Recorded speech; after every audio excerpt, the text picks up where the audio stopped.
by now we have all seen in some way or another posts on social media or news outlets showing many types of social movements, one of which being on reproductive rights. This is huge right now thanks to the still very recent overturning of Roe v. Wade, as recent as 2022, and lots of talk from the current Trump administration threatening such healthcare. Then it meant women had a right to abortion nationwide. Today, thanks to the reversal, it depends from state to state, meaning some women are not able to receive life-saving healthcare. In case you still have no idea what Roe v. Wade is or what it means, Roe v. Wade was a 1973 U.S. Supreme Court case between Jane Roe and then District Attorney of Dallas County, Henry Wade. In the end, the Supreme Court ruled that the Due Process Clause of the 14th Amendment protects a woman's right to choose abortion as part of a right to privacy. But let's go a little further back, because this movement is a little older than you may believe.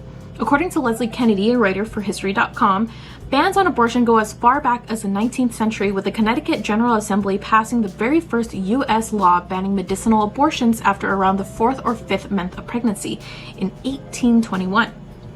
Later in 1869, the Catholic Church's Pope Pius IX declared any kind of abortion at any stage is cause for excommunication or banishment from the Church. Shortly after, there was the Comstock Act of 1873, making any and all distribution of contraception a federal crime. On October 16, 1916, Margaret Sanger opened the very first birth control clinic in Brooklyn, New York.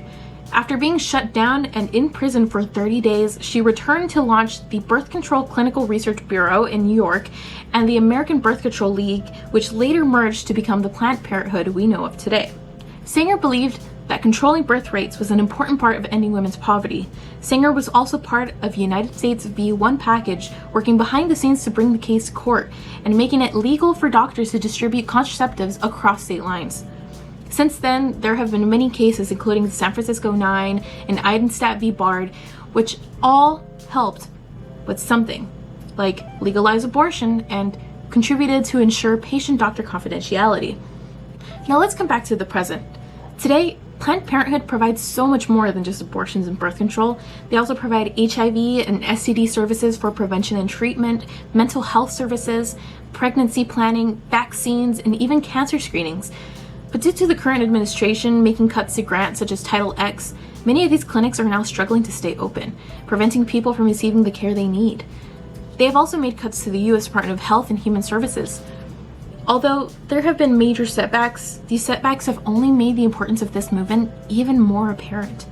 Thousands have come together to fight for the right to one's autonomy nationwide, with organizations such as Reproductive Freedom for All becoming especially apparent. On April 5th of 2025, this year, when more than 5.2 million Americans came out to the hands-off protests hosted in more than 1,300 state capitals, major cities, and towns across the United States. When we talk about reproductive rights, we're not just talking about abortion.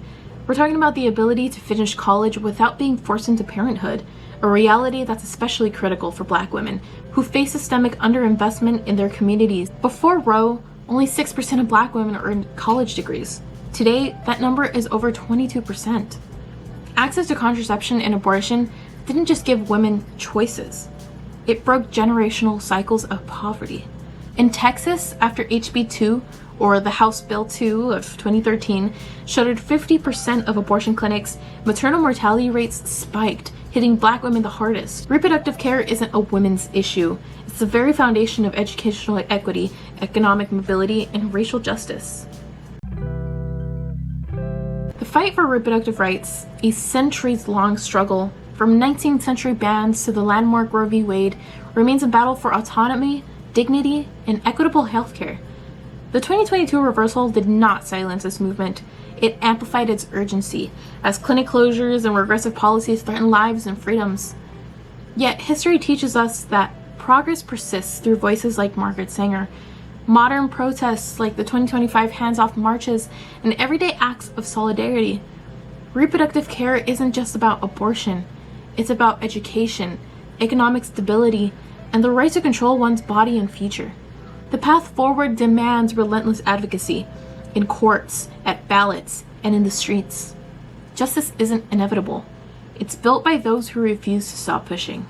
And in the words of Kamala Harris, "We are not going back."